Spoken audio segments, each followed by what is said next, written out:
बारिश के मौसम में बोई गई भिंडी 45 से 60 दिनों में पककर तैयार हो जाती है और उत्पादन भी बढ़िया देती है।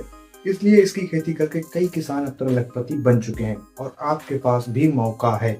आज के इस एपिसोड में हम जानेंगे बारिश के मौसम में भिंडी की खेती कैसे करें और अंत में हम कुछ ऐसे महत्वपूर्ण टिप्स जानेंगे जिनको अपना के आप और किसानों की अपेक्षा में कई गुना आगे निकल पाएंगे।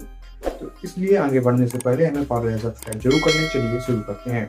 सबसे पहला पॉइंट आता है खेत और उसकी तैयारी। हमें ऐसा खेत चुनना है जिसमें भिंडी की खेती इस मौसम में बढ़िया तरीके से हो जाए। उसके लिए बलुई दोमट मिट्टी सबसे अच्छी मानी जाती है।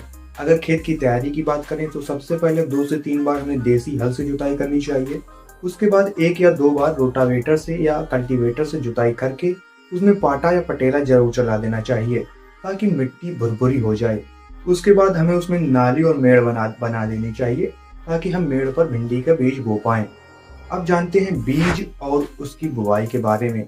हमें ऐसी किस्म की वैरायटी को चुनना है जो इस मौसम के लिए अनुकूल हो और आपकी मिट्टी और आपके क्षेत्र की जो जलवायु है उसके अनुकूल हो। तो उसके लिए हम कुछ किस्मों को लेकर आए हैं जिनमें से हैं पूसा सावनी, अर्का अनामिका और वर्षा उपहार। ये कुछ किस्में हैं जो इस मौसम में भिंडी की खेती के लिए बहुत ही उपयुक्त रहती हैं। अब अगर बीज की बात करें 4 से 6 किलोग्राम बीज 1 एकड़ के लिए पर्याप्त माना जाता है। आप इसे कुछ दूरी पर अपनाएं। जैसे कि लाइन से लाइन की दूरी की बात करें तो 45 से 60 सेंटीमीटर की दूरी होनी चाहिए। अगर पौधे से पौधे की दूरी की बात करें तो वो 15 से 30 सेंटीमीटर के बीच हो सकती है। और बीज बोते समय एक बात का विशेष ध्यान दें कि उसकी जो गहराई हो वो 1 से 2 सेंटीमीटर की हो ताकि आपके जो बीज की जड़ें हैं वो अच्छे से फैल पाएं और पौधा अच्छा परिपक्व अवस्था में पहुंच सके और जिससे उत्पादन भी बढ़िया होगा। अब बढ़ते हैं हम अगले पॉइंट की ओर। लेकिन अगले पॉइंट में जाने से पहले आप ये जान लें कि आप उस किस्म की ही वैरायटी को चुनें जो आपके क्षेत्र की जलवायु और आपकी मिट्टी के अनुकूल हो, अन्यथा आपको नुकसान सहना पड़ सकता है। अब अगला पॉइंट आता है खाद और सिंचाई। सबसे पहले जब हम खेत तैयार कर रहे हों उसी समय में हमें 3 से 4 ट्राली लगभग 1 एकड़ के हिसाब से सड़ी हुई गोबर की खाद को प्रयोग कर लेना चाहिए और नाइट्रोजन, पोटास और फास्फोरस की एक संतुलित मात्रा को मिश्रण के रूप में खेत में डाल देना चाहिए। इसके बाद जब भिंडी का पौधा लगभग 25 से 30 दिन का हो जाए उसमें एक बार हम और नाइट्रोजन का प्रयोग कर सकते हैं ताकि पौधे की बढ़वार अच्छी हो, फलों का उत्पादन अच्छा हो। इसके अलावा अगर सिंचाई की बात करें तो इस मौसम में विशेष सिंचाई की आवश्यकता नहीं पड़ती है क्योंकि ये बारिश का मौसम है। लेकिन अगर किसी कारणवश आपके क्षेत्र में बारिश नहीं हो पाती है उस अवस्था में आप 8 से 10 दिन के अंतर पर हल्की सिंचाई कर सकते हैं। अब जानते हैं खरपतवार, कीट और रोग नियंत्रण के बारे में। बारिश के मौसम में खरपतवार इस फसल में बहुत लगते हैं। उनके निवारण के लिए आप निराई गुड़ाई कई बार कर सकते हैं। लेकिन निराई गुड़ाई करते समय एक विशेष बात का यह ध्यान रखें कि जो भिंडी की जड़ें हैं उनको कोई नुकसान ना हो, अन्यथा पौधा आपका बढ़ नहीं पाएगा। अब रही रोग और कीड़ों की बात, तो इस मौसम में रोग और कीड़े भी बहुत लगते हैं क्योंकि बारिश का मौसम है। अगर रोगों की बात की जाए तो फफूंद जनित रोग उसमें बहुत लगते हैं और कीड़ों में लगते हैं फल छेदक, तना बेधक आदि। ये कुछ कीड़े हैं जो बहुत लगते हैं।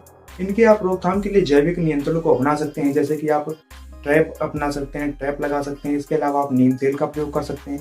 अगर फिर भी कंट्रोल ना हो तब आप रसायनों की ओर बढ़ सकते हैं, लेकिन कोशिश ये करें कि जैविक नियंत्रण का ही उपयोग करें। अब बात आती है कटाई और उपज की।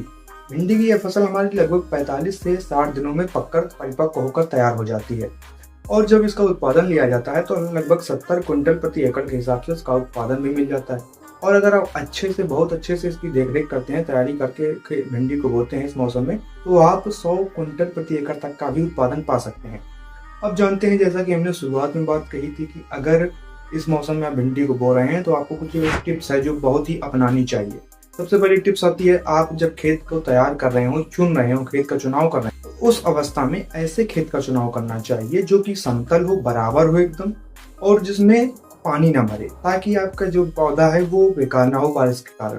दूसरी बात, अगर आपने खेत का चुनाव कर लिया है तो भी अगर आपने मेड़े और नालियां नहीं बनाई हैं तो बारिश का पानी आएगा जिससे आपका पौधा सड़ जाएगा क्योंकि उसमें रुका रहेगा पानी, बरसात काफी होती है इस कारण से। तो इसलिए नाली और मेड़े बना लें और मेड़ पर आप जो है ना वो भिंडी के पौधे लगा दें।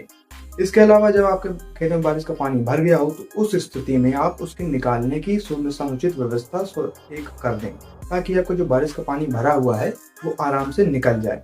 और समय समय पर खरपतवारों को भी हटाते रहना चाहिए, निराई गुड़ाई करके या रसायनों का प्रयोग करके।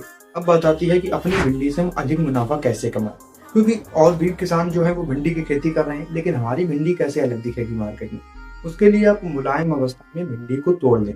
भिंडी टाइट ना होने पाए, कड़ी ना होने पाए, ताकि बाजार में आपको उसका अच्छा मूल्य मिले। इसके अलावा जब आपकी भिंडी की तुड़ाई हो गई हो तो उसके बाद उसकी सही से छटाई कर लेनी चाहिए। उसके आकार के अनुसार उसमें की जो कीड़े रोग लगे हों उनको भिंडी को अलग कर देना चाहिए। इसके अलावा हमें छोटे छोटे जो प्लास्टिक के थैले हैं 10 किलो, 15 किलो या 20 किलो की, उसमें भरकर अपनी भिंडी को बाजार में भेजना चाहिए। इसके अलावा हम अपने 2-3-4 मार्केट में ये पता कर सकते हैं, रेट पता कर सकते हैं, उसके हिसाब से हम जिसमें अच्छा भाव मिले वहाँ पर अपनी भिंडी को बेच सकते हैं और अच्छा मुनाफा कमा सकते हैं। तो ये थी भिंडी की खेती से संबंधित बारिश के मौसम में जानकारी। अगर आपको ये वीडियो पसंद आया हो, लाइक करें, अपने जो व्हाट्सएप ग्रुप बनाया हो उसमें इस वीडियो को शेयर कर दें और चैनल को सब्सक्राइब कर लें ताकि अगला वीडियो आपको जल्दी मिले। और हाँ, घंटी के निशान को भी दबा दें ताकि आपके सीधे मोबाइल में नोटिफिकेशन ही आ जाए। मिलते हैं अगले वीडियो में, तब तक आप अपना ख्याल रखिए। धन्यवाद।